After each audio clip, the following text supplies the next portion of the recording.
Assalamualaikum warahmatullahi wabarakatuh.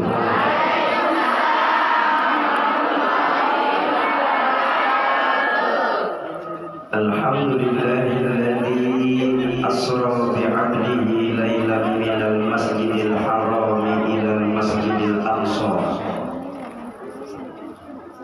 Wassalatu wassalamu ala sayyidina Muhammadin alladzi kanat hasanatuhu la tuhsa wa ala alihi wa ashabihi ahli sidqi wa tuqa amma ba'd. Qala Allah ta'ala fil Qur'anil Karim wa huwa asdaqul qailin. A'udzu billahi minasy syaithanir rajim. Bismillahirrahmanirrahim. In uridu illa al-islaha mastata'tu wa ma taufiqi illa billah alaihi tawakkaltu wa ilaihi unib. Wa qala Rasulullah sallallahu alaihi wasallam, man arada dunya fa'alaihi bil ilmi wa man arada al-akhirah fa'alaihi bil ilmi wa man aradahuma fa'alaihi bil ilmi. Shadaqallahul azim wa shadaqa rasulul karim. Yang saya muliakan para asatiz dan ustazat, para hujaj, wabil khusus guru saya Al-Mukarram Ustaz Anton, Ketua Majelis Umi Nur Laili, Umi saya yang rajin menelpon dan membawani kami di Jakarta, Umi Nisa, Umi Lasmi yang menerima kami di tempat beliau. Alhamdulillah. Semoga Allah panjangkan usia guru-guru kita, Allah tetapkan iman dan Islamnya dalam rangka menjaga semangat silaturahmi khususnya di Hongkong tercinta kita ini. Amin ya rabbal. Kakak, Umi, para pahlawan devisa negara, calon bidadari surganya Allah yang dicintai Allah Subhanahu wa ta'ala. Alhamdulillah siang ini kita hidup dan berkumpul. Tadi Umi Nisa kasih tahu semalam bahwa acara ini mutlak untuk tarhib Ramadan. Cuma saya bilang mumpung sekarang ini di bulan Sya'ban, kenapa tidak bicara sekalian tentang Isra dan Mi'raj. Jadi sesi pertama ini saya ingin kita membicarakan Isra Mi'raj terlebih dahulu. Jangan sampai perintah sholatnya ini saja kita lupakan. Baik. Kakak, Umi, para bidadari surganya Allah yang dicintai Allah Subhanahu wa ta'ala. Peristiwa Isra dan Mi'raj itu adalah salah satu peristiwa dalam Islam yang hanya bisa ditangkap dengan nilai-nilai keimanan. Bukannya otak tidak sanggup, tapi otak kita ini terlalu kecil untuk memahami peristiwa sebesar Isra dan Mi'raj. Betul atau betul? Bagaimana mungkin bisa otak sekecil kita ini menalar peristiwa sebesar Isra dan Mi'raj? Dalam perjalanan Isra dan Mi'raj,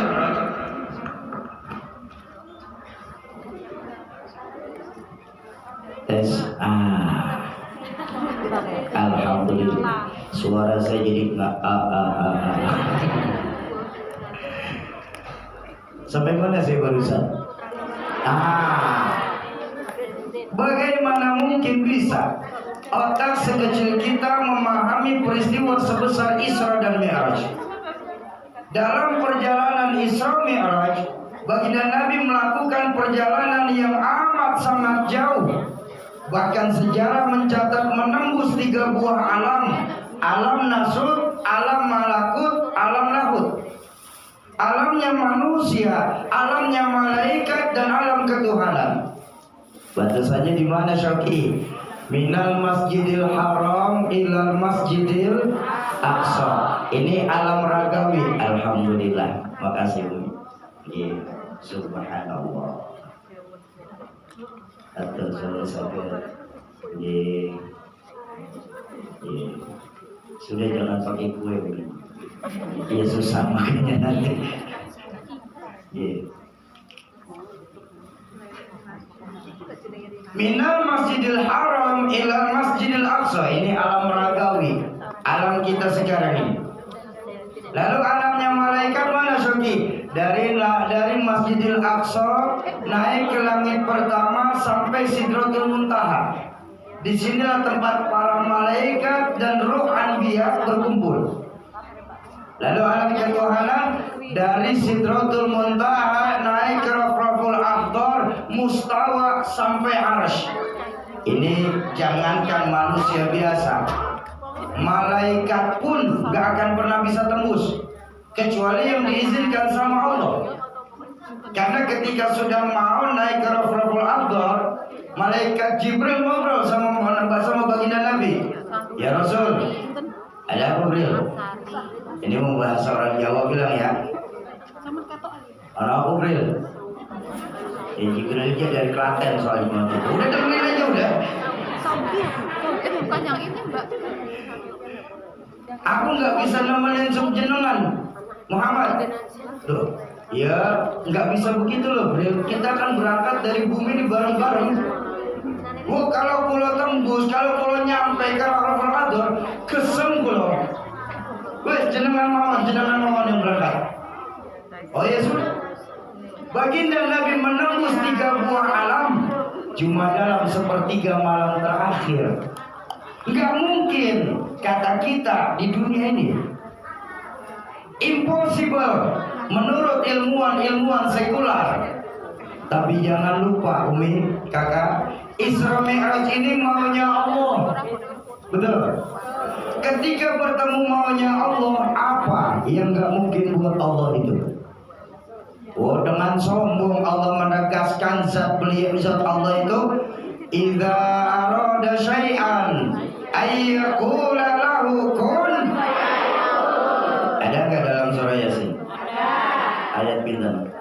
Ada Soki, ada, pokoknya masih ada. Malam Jumat kemarin saya sempat baca, masih ada. Udah biar cepet ya, nggak usah lama-lama. Nanti keburu zuhur gini. Wes pokoknya ada lah Soki, nggak ada dinilai juga kok sama Umi, nggak. mau terakhir, ayat terakhir, mau terakhir. Isra Mi'raj ini maunya Allah, bukan maunya baginda Nabi. Kalau maunya baginda Nabi nggak mungkin, tapi kalau maunya Allah, apa yang nggak mungkin buat Allah? Ayatnya saja yang menjelaskan tentang Isra Mi'raj bunyinya bagaimana? Subhanalladzi asra bi'abdi. Maha suci Allah yang telah menjalankan hambanya. Allah yang menjalankan, Nabi dijalankan. Ini kan beda. Yang aktif Allah, Nabi pasif. Betul. Contoh, saya masuk masjid TST. Saya dimasukkan ke masjid TST. Sama apa beda? Beda. Kalau saya masuk ke masjid TST, saya buka sendal sendiri, jalan sendiri, cari tempat duduk sendiri. Aktif. Kenapa? Saya masuk kerja sendiri. Tapi kalau saya dimasukkan ke masjid TST, terima beres, tahu-tahu ada di dalam masjid. Betul? Kak, Umi, pulau tanya, enak masuk apa dimasukin? Kemana-mana pikirannya loh. Orang ke masjid lagi ngomong kok. Dimasukin. Ya namanya ceramah siang-siang musim dingin, sudahlah, yang santai-santai saja, nggak perlu serius.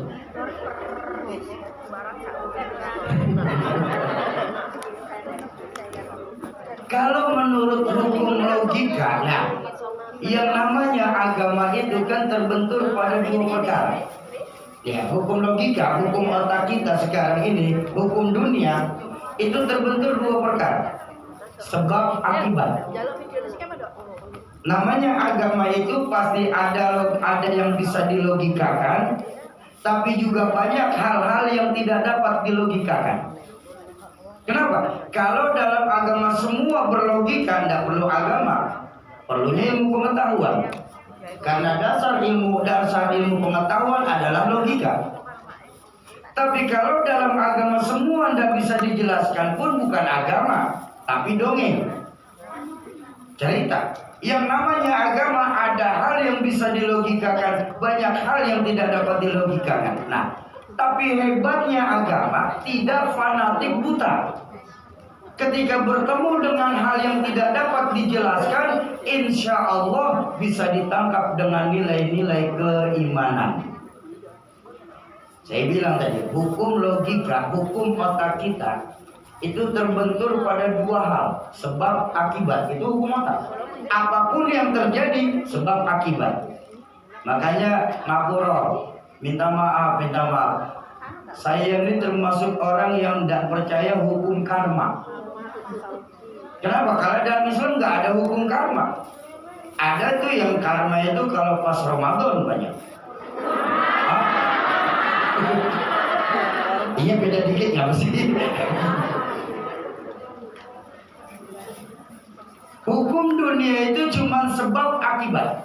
Contoh, ketika melihat anak kecil, otak saya berpikir, kalau ada anak kecil pasti ada ibu, pasti ada bapak. Ini hukum logika, hukum sederhana, hukum dunia. Kenapa? Bapak ibu namanya sebab, anak namanya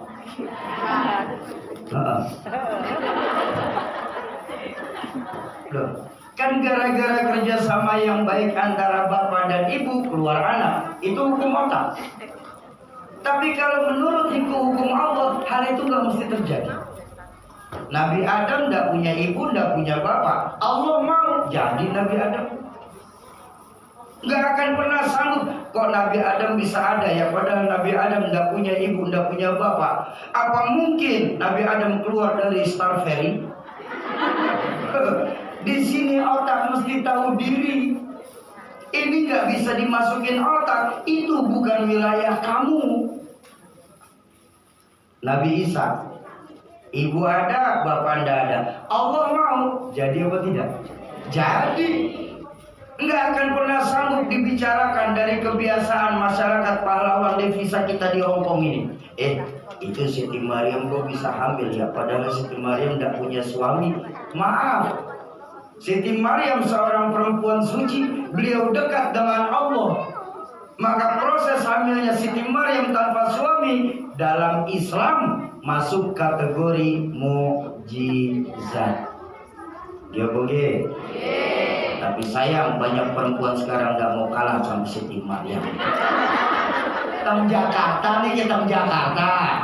Kalau teman-teman di sini sih insya Allah ada.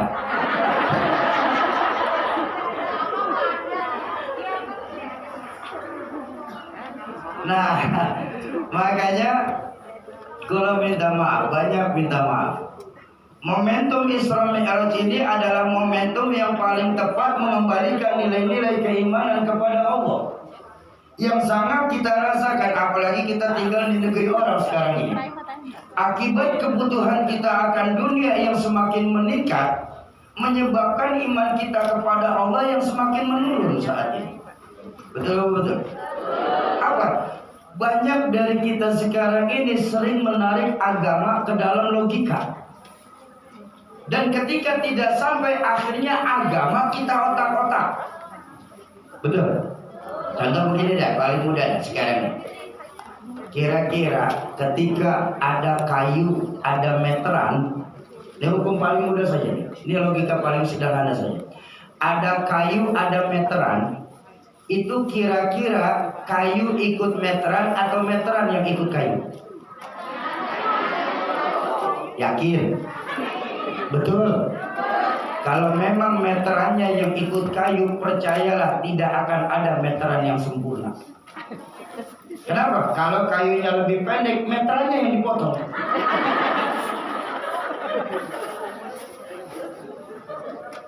Sama, otak ikutin agama atau agama yang ikutin disuruh ngikutin otak? Harusnya otak yang ngikutin agama. Lo kalau meteran yang ikut kayu, kayunya kependekan, meterannya sih dipotong. Kalau kayu yang ikut meteran, berapapun panjangnya kayu, meterannya tetap ikut.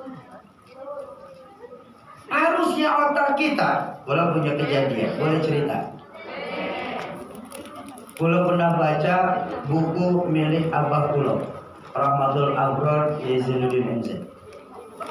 Ini buku karangan dari Arthur Clarke, seorang ilmuwan dan fiksiwan dari Amerika. Judul bukunya niku The Future. Pulau baca tahun 2008, Abah Pulau punya itu dari tahun 90-an. Cuma cetakan buku ini The Future karangan Arthur Clarke tahun 1964. Yang bikin saya tertarik membaca buku ini, guru, bagaimana Arthur Clarke itu memprediksi kemajuan teknologi manusia untuk masa yang akan datang. Kata Arthur Clarke dalam bukunya The Future ini, nanti tahun 2010-2020 anak-anak kita sudah tidak perlu lagi datang ke sekolah untuk belajar. Kenapa? Karena nanti tahun 2010-2020 akan ditemukan mechanical of educator, mesin pengajar.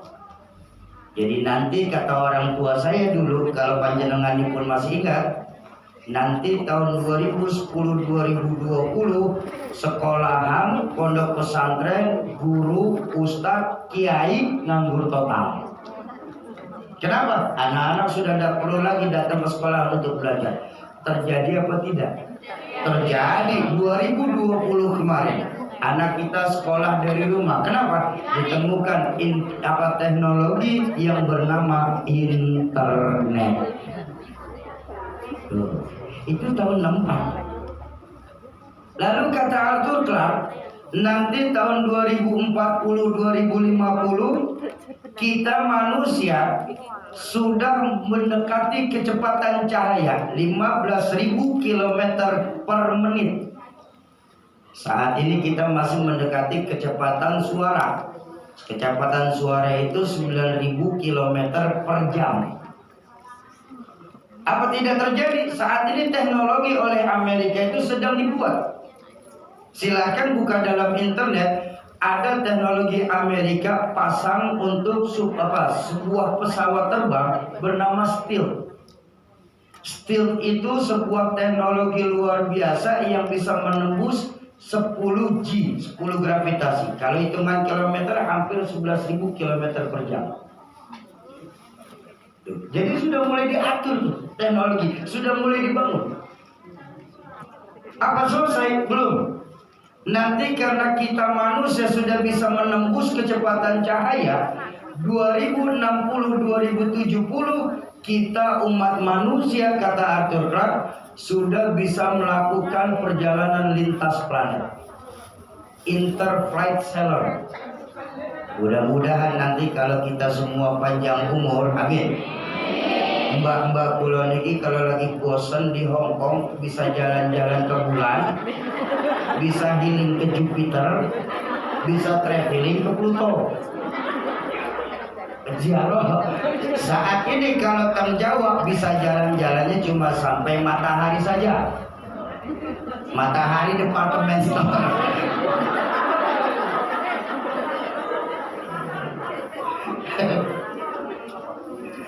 Ya.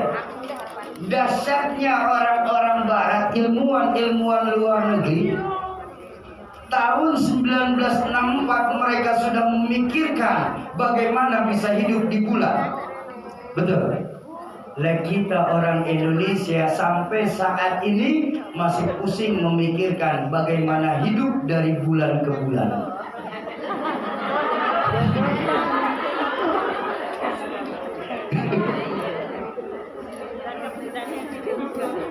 Apa itu Soki? Oh, sangat memungkinkan.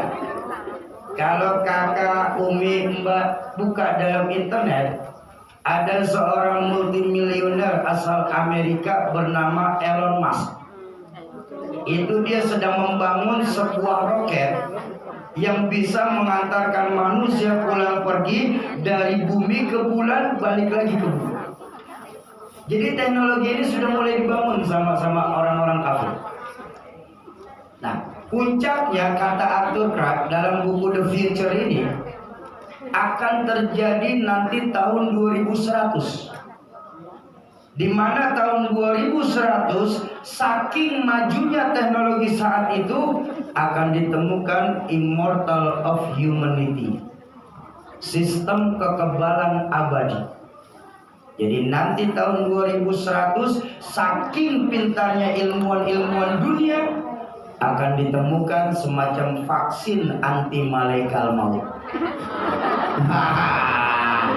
Sampai sini yang semuanya bicara. Sampai sini terlihat kurang ajarnya kita sama Allah. Betul. Lalu kita manusia sudah ditegaskan kullu man 'alaiha fan wa yabqa wajhu rabbika dzul jalali wal ikram. Semua ini cuma sebatas kefanaan.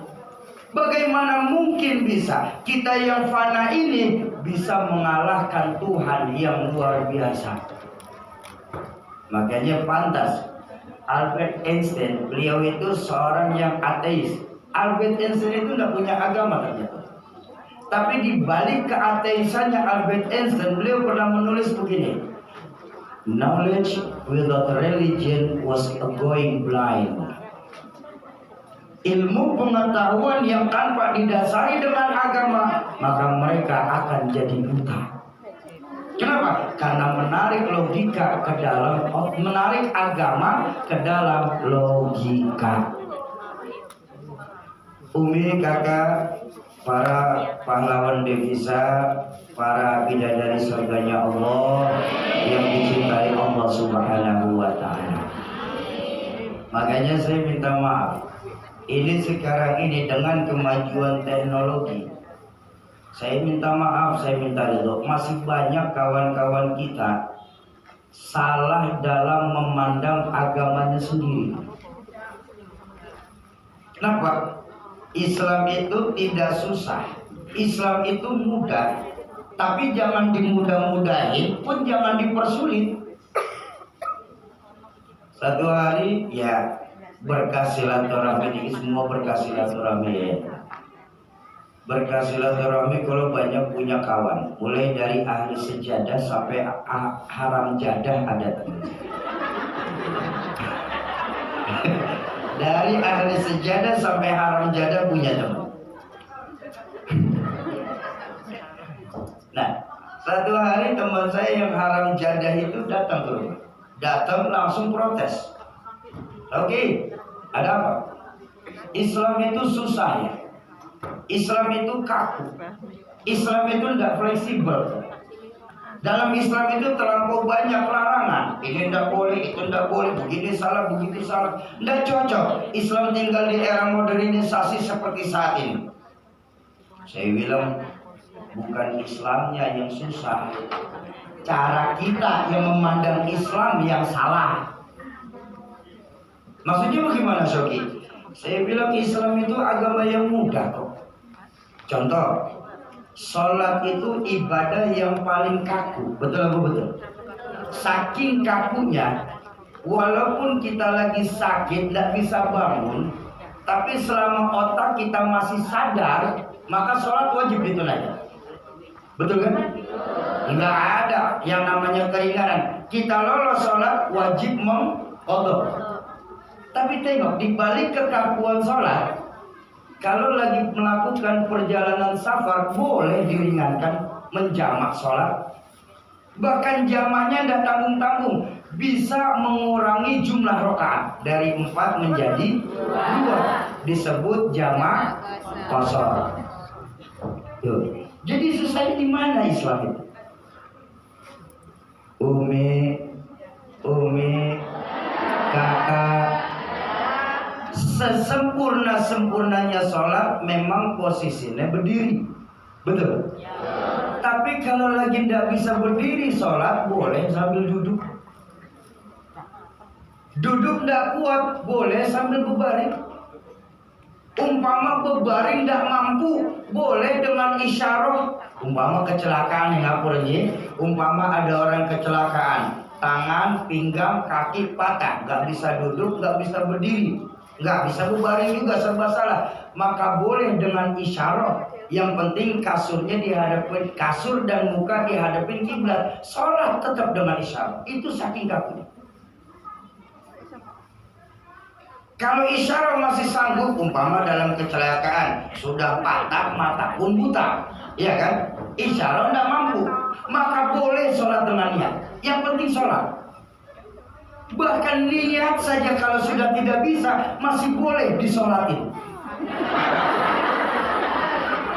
Mau sholat dia nggak mampu, ya sudah disolatin, mau ngapain lagi?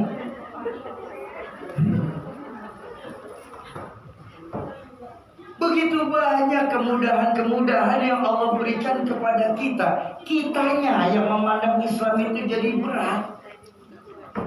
Malahan kata orang tua kalau ketika kita dikasih keringanan sama Allah, ketika kita dikasih rukhsah sama Allah, tapi kita lebih senang mengerjakan secara sempurna, maka kita masuk ke dalam golongan di hadapan Allah itu orang-orang yang sombong. Kenapa? Dikasih keringanan kok tidak mau dipakai. Saya sama Ustaz Anton datang ke Hong Kong, disediakan flat sendiri. Tapi saya bilang, saya mau tinggal di flat di hostel saja. Maka saya kan, sombong banget Soki, saya siapin rumah kok tidak mau. Itu saja sama orang, apalagi ketika sama Allah. Gak pantas kita sombong sama Allah. Lalu diberikan fasilitas kalau nggak dipakai. Kenapa? Karena yang boleh sombong itu cuma Allah. Al-kibriya ulibasi. Sombong itu pakaianku. Makanya kita manusia tidak boleh pakai pakaiannya Allah. Kegedean. Pakaian Tuhan kita pakai. Mentang-mentang gaji kita di atas 15 juta. Sombong. Sama kawan-kawan Indonesia tidak mau kenal. Jalan dan nginjek tanah. Mau jadi kuntilanak memangnya. Tidak boleh. Yang boleh sombong niku cuma Allah. Begitu ya Syauqi. Tapi kan Syauqi, apalagi saya bilang sama kawan saya, dalam Islam itu tidak boleh minum minuman keras. Memangnya kenapa? Karena Nabi sendiri loh mengajarkan al-khamru ummul khaba'is. Khamr itu biangnya kejahatan. Saya bilang mungkin panjenengan salah mengartikannya. Loh, jadi dalam Islam itu hampir tidak ada larangan loh. Kalaupun ada larangan dalam Islam, larangan Islam itu cuma satu, tidak banyak. Apa itu? Yang dilarang sama Allah. Betul apa betul? Ya kalau nggak dilarang kan silahkan lakuin. Iya, larangannya Islam itu banyak, larangannya Allah itu banyak. Minum khamar ndak boleh. Loh, bukan ndak boleh, kata siapa ndak boleh? Jadi boleh? Boleh. Jenengan senang minum khamar? Aku senang Soki. Silahkan minum khamar sebebas-bebasnya. Tapi nanti di dalam surga, bukan di Hong Kong minumnya. Dihukum ya? Belum masa begitu sih Syauqi. Silahkan buka surah Muhammad. Dijelaskan dalam surah Muhammad itu, wa anharum min labanin lam yataghayyar ta'muhu, wa anharum min khamrin ladzatin lisyaribin, wa anharum min asalin musaffa. Sungai yang mengalir di dalam surga terdiri dari 3. Susu yang tidak akan membuat kenyang bagi peminumnya. Arak yang tidak akan pernah memabukkan bagi para peminumnya sebanyak apapun diminum. Dan madu yang ketika diminum badan kita akan sehat selama-lamanya. Jadi yang gak boleh itu di dunia, di akhir, di surga mah bebas. Madu boleh, benar. Yang gak boleh itu di madu.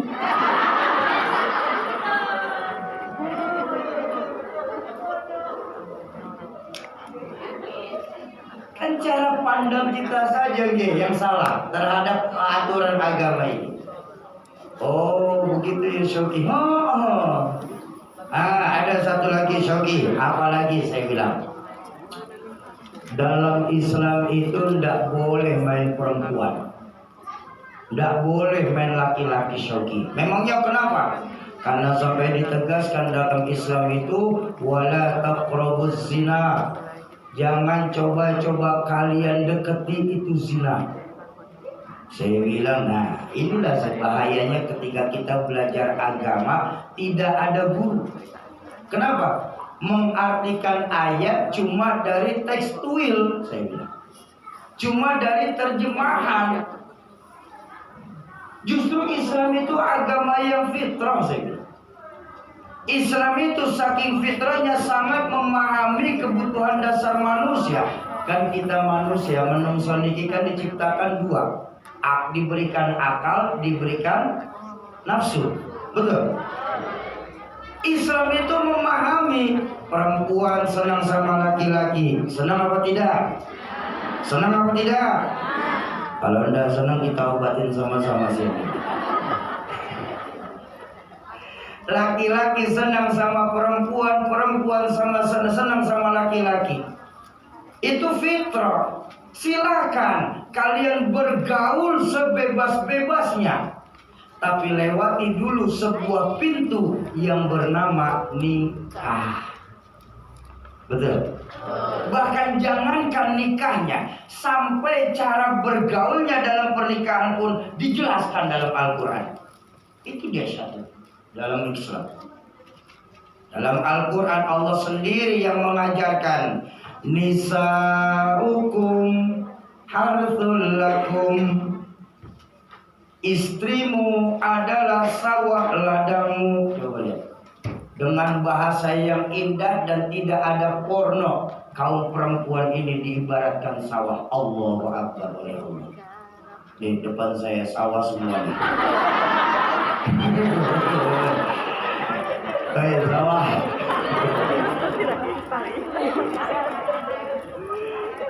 Istrimu adalah sawah ladangmu. Faktu harsakum anna syi'tum. Cangkulah sawah ladangmu menurut cara yang kamu suka. Teknik mencangkul terserah kamu. Mau nyangkul sambil mundur juga boleh. Asal yang dipacul sawah sendiri. Jangan coba-coba garap sawah tetangga. Kenapa teknik mencangkul diurusin sama manusia, Allah nggak ikut campur? Nih dasarnya Islam.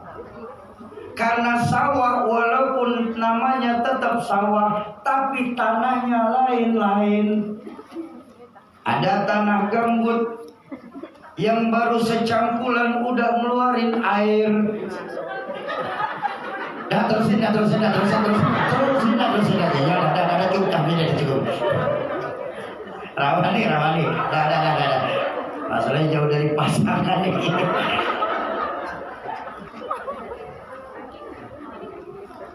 Jadi Islam itu bukan agama larangan, Islam itu agama aturan.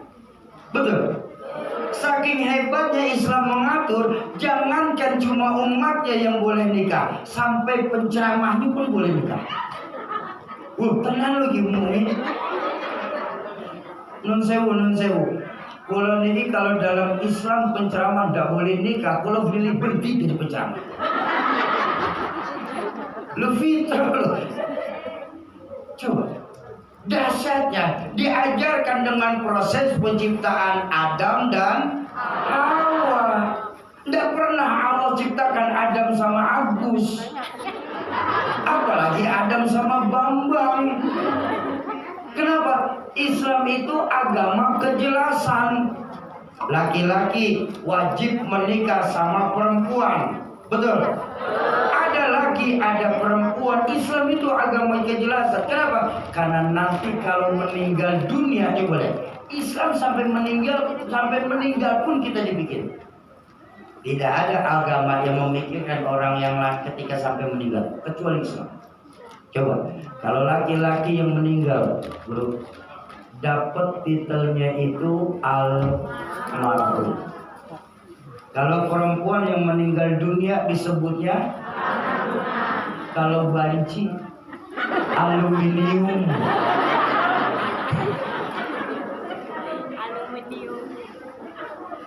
Jadi sekali lagi ayo kita perbaiki iman kita ini, mumpung masih banyak ulama-ulama yang hadir ke Hongkong ini.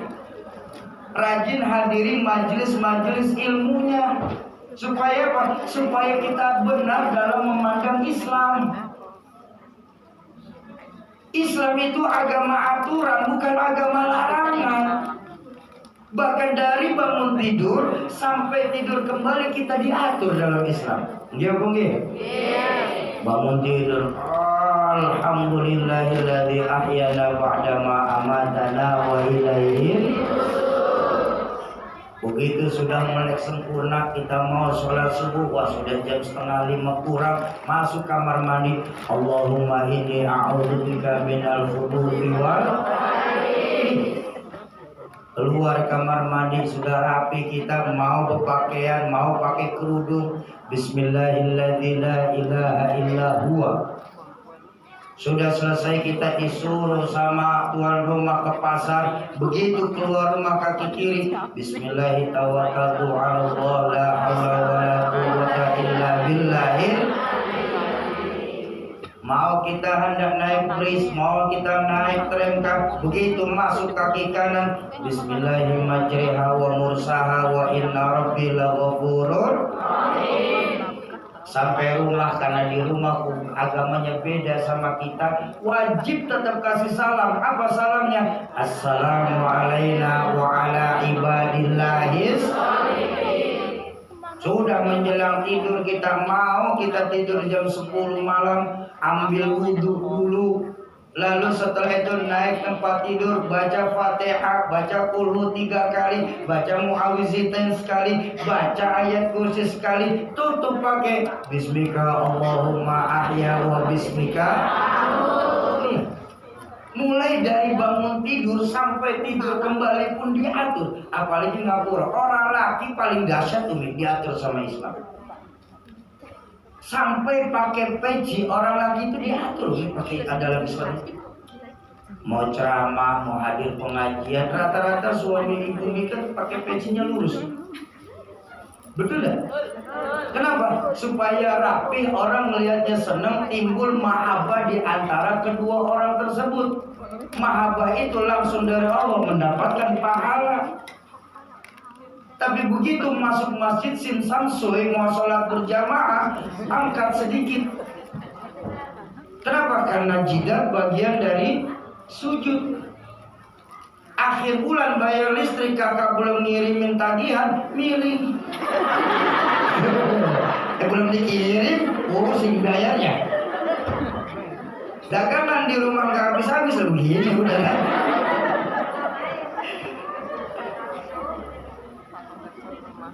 Jadi ayo perbaiki, apalagi perempuan, ya Allahumma sholli ala sayyidina Muhammad. Tolong buatan bosan-bosan bilang nih, kaum perempuan seharusnya berterima kasih kepada Allah dan baginda Nabi, terutama kebaginda Nabi urusan dunia. Kenapa? Karena perempuan ini yang mengangkat harkat dan derajat itu baginda Rasul.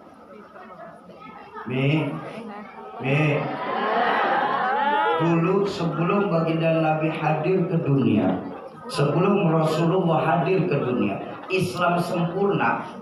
Nasib perempuan zaman dulu itu menyedihkan dan memilukan.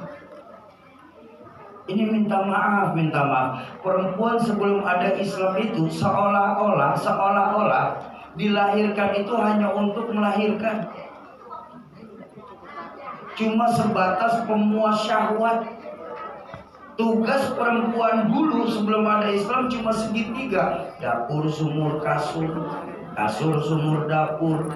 Dapur, kasur, sumur. Nggak ada perempuan dulu jadi TKI. Ya memang belum mesin. Dan nggak boleh. Sudah gitu harganya murah. Ayo buka cerita, baca sejarah. Nggak usah jauh-jauh kita sampai ke luar negeri. Di Jawa, raja-raja Jawa kita dulu kalau ngumpulin selir sebelum ada Islam berapa? Puluhan, 10, 20, 40. Apa perempuan boleh protes saat itu? Nggak bisa perempuan bicara. Sekarang Umi kan enak, berkah dari baginda Nabi. Umi bisa kerja di Hong Kong ini. Betul. Mengangkat harkat dan derajat kaum perempuan. Para tuan-tuan tanah, orang kaya di Timur Tengah, sebelum ada Islam itu, kalau ngumpulin harem itu ratusan. Enteng saja tuh. Yang paling dahsyat itu seorang kaisar terakhir dari dinasti Ming, yang dia bangun istana 1000 kamar di Forbidden City. Kenapa? Selirnya 1000. Ya Allah, raja kalau selir 1000 kapan dia pakai kolor? 1000 bro. Pikirin, jangan dibayangin ah. Heran teman banget dibayangin sih. Sarungan aja.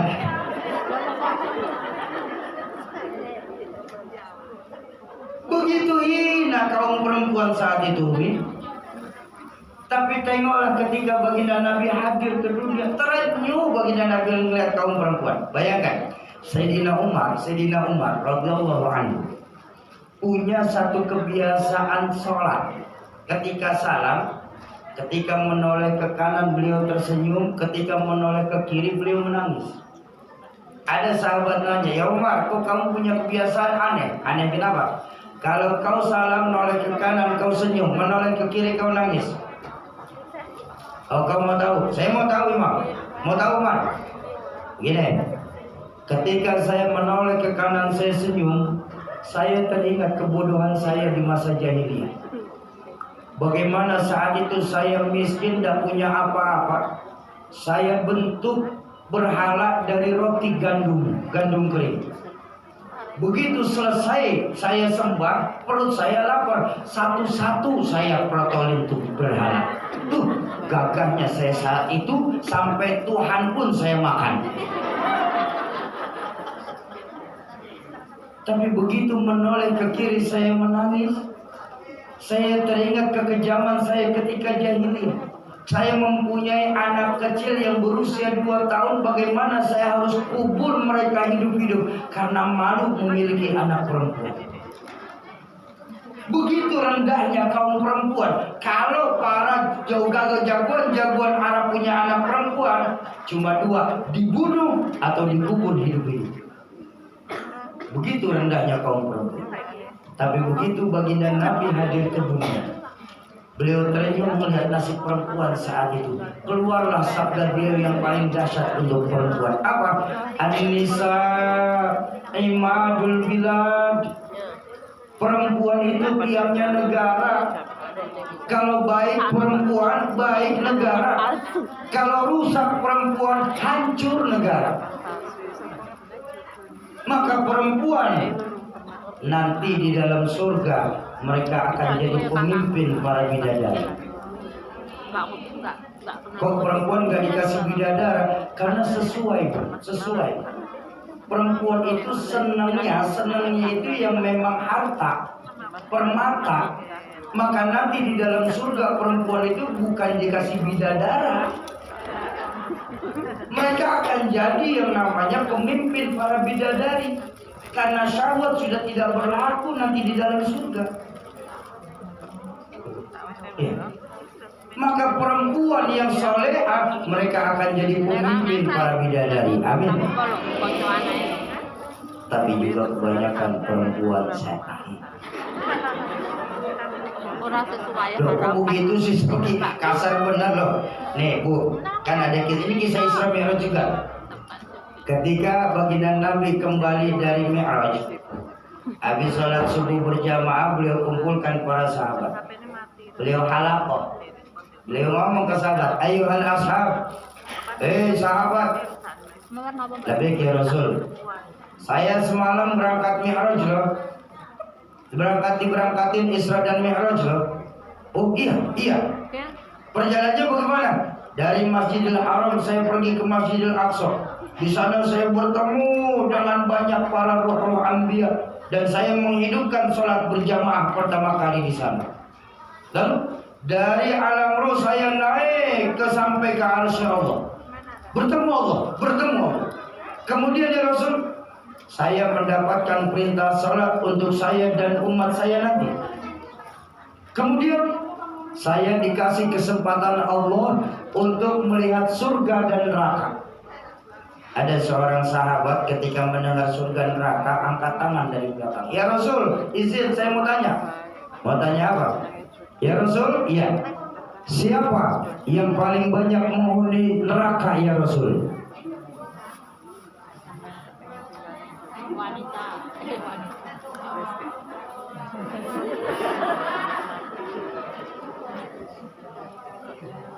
Amin ya Rabb.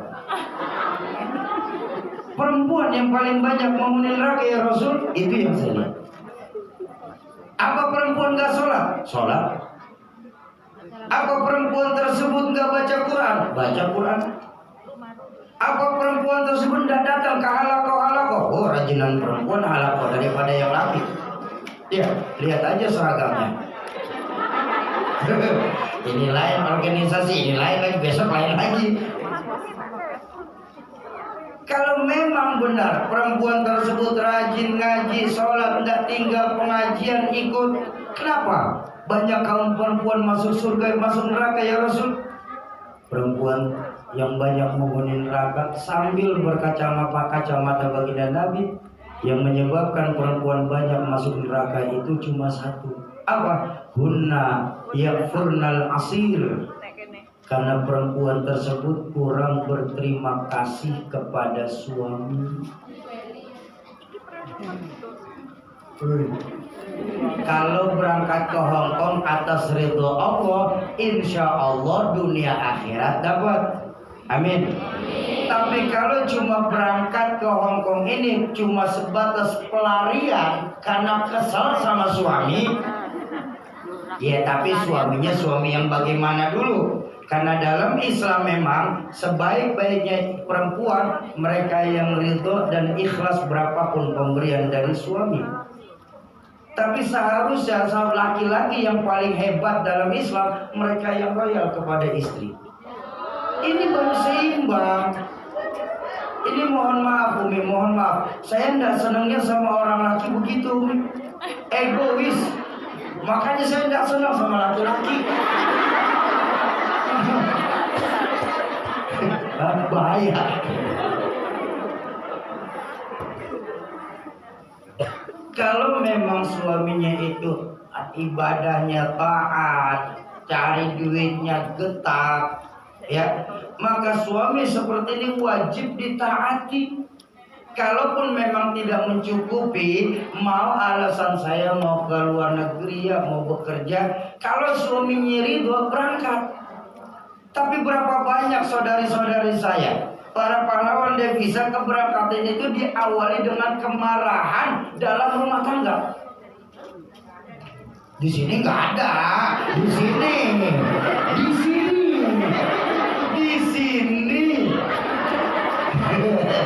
Nggak tahu di Victoria Park sana.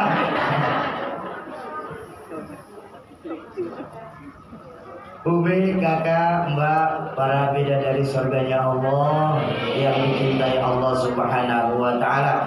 Ayo perbaiki lagi cara kita memandang Islam, ya. Cara kita memandang itu dari nilai-nilai keimanan kita kepada Allah. Kenapa? Karena intan paling mahal, mutiara yang paling berharga adalah iman.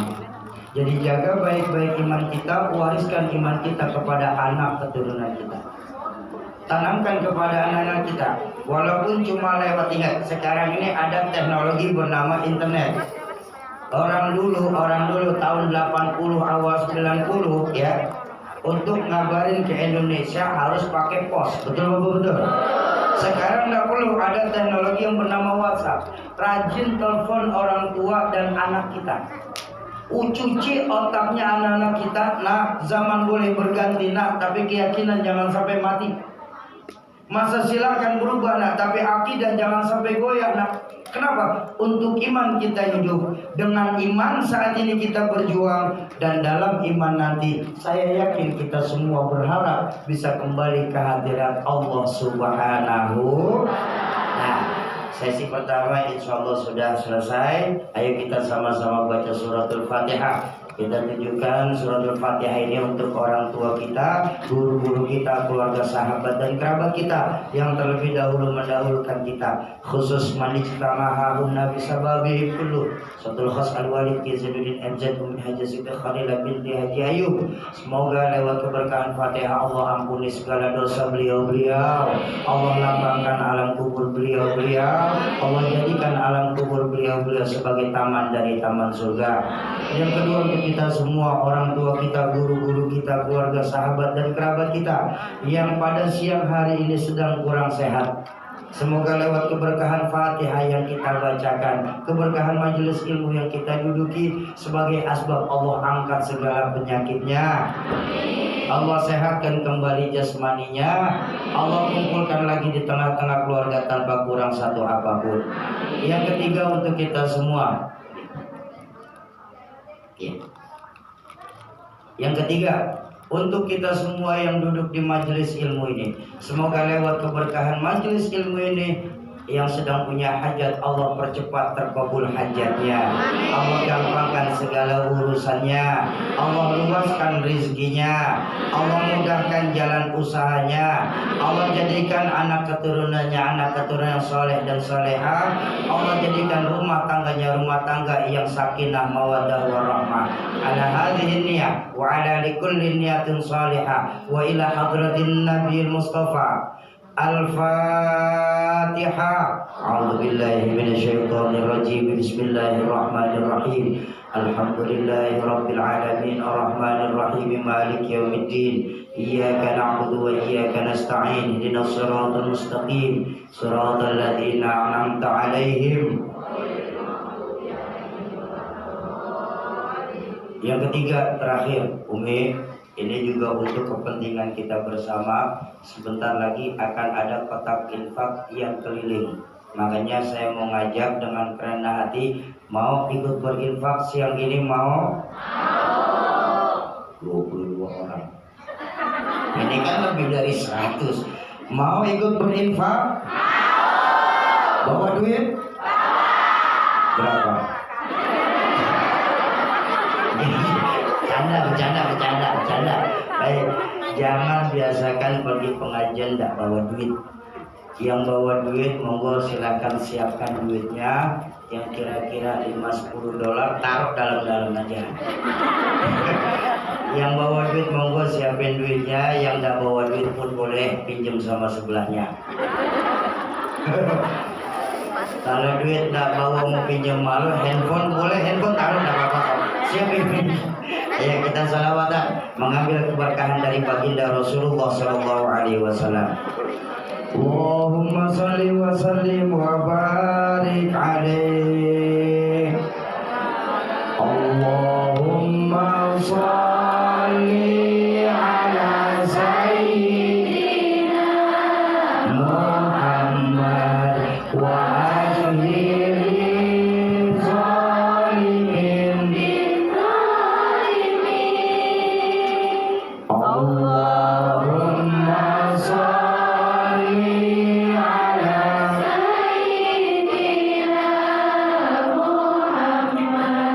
Wa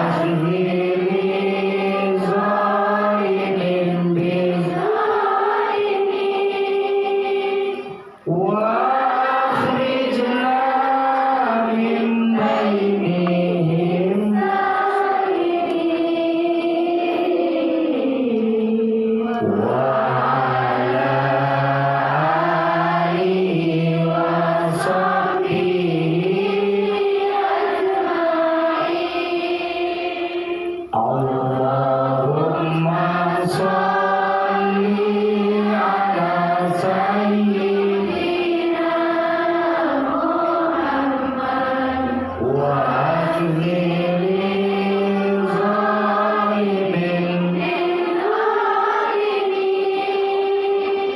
Allahumma sholli ala sayyidina Muhammad wa akhiril zalimin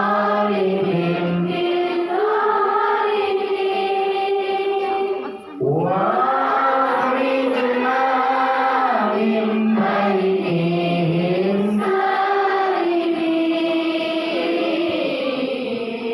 wa ala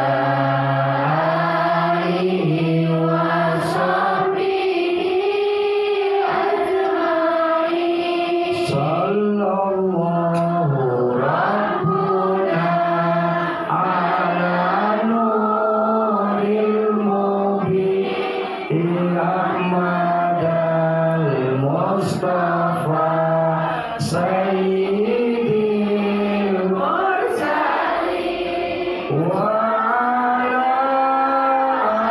alihi wa sahbihi ajma'in wa ala alihi wa sahbihi ajma'in Allahumma sholli wa sallim wa barik alaihi kakak Mbak, semoga harta yang diinfakkan siang hari ini dilipat gandakan nilainya oleh Allah, baik di dunia lebih-lebih di akhirat nanti.